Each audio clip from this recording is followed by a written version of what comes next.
Hey guys, I'm really excited to share with you something brand new. I launched a new goal setting course and I put that up through the Institute for Creative Music's teachable.com school. So the links are below to that if you want to check it out. But this week's video is going to be a little bit of a preview. If you don't set goals or you haven't set your goals yet for 2018, which just turned to 2018, you're going to want to go in there and go through the process, take a couple hours and get your goals right for 2018. Because if you don't know where you're headed, it's hard to get there.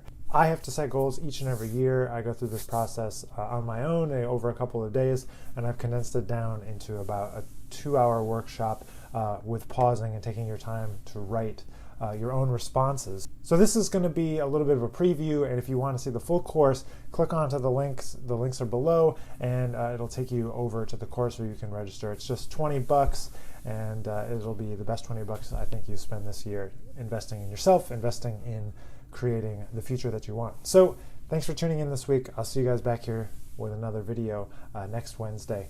All right, welcome to the inside of the course. This is the first chapter, the very beginning, and I just want to introduce you guys to what I think and why I think setting goals is really important and why I think this is going to be essential for you moving ahead in your career as a musician. So setting goals helps you to focus on what you want and how you're going to do it. So sometimes we just say, oh, we want to be great musicians, but we don't actually think about what are the steps that it takes to get there. Yes, we know we have to practice, but there's more than that. There's more to being a musician. There's more to building a career in music than just being great at your instrument. For most of us, we have to do lots of things, and we have to be good at more than just music. We have to be open-minded. We have to be willing to work on other people's projects. We have to create our own projects. We have to write music. We have to arrange music. We have to perform music. We have to teach music. There's lots of things always involved. And so there can be many different pathways that you're going down all at the same time. And so to keep it all organized, I think it's important at the beginning of the year. I like to do it on the calendar year, but you could be doing this at the beginning of a school year, or you could be doing this halfway through a year and it's for the following 12 months. It's not really that important when you start, but it's such an important decision to get started and to think about these things and to start planning. It's not that it has to always be set in stone. We're going to be setting some goals that we're going to assign to some specific months and specific timelines, but you don't have to feel like you're stuck to it once you commit to a timeline. It could take longer, it could take shorter.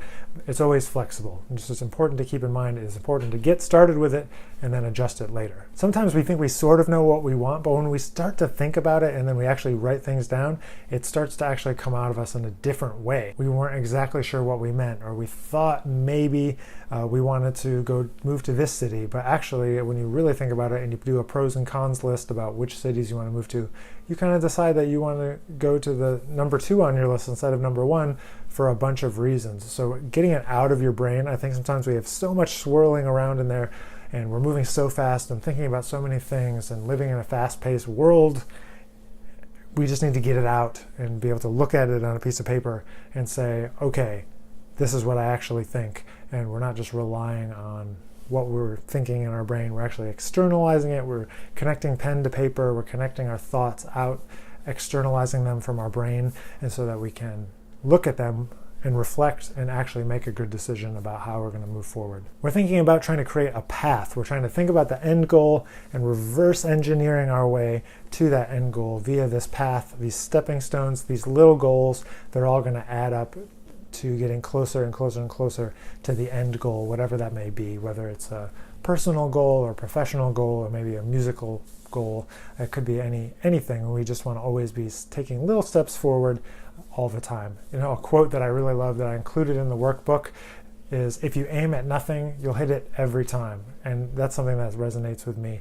And so I'm always aiming for one thing or another just to make sure for me that I'm heading in the direction that I want to be headed. Not that sometimes side paths don't open up and sometimes that unexpected opportunities don't come along, because they certainly do. But I think having an idea of where you're headed is going to help you to achieve your goals faster, to achieve the things you want in life faster. So this isn't just setting goals. This is us planning for the lives that we want to lead.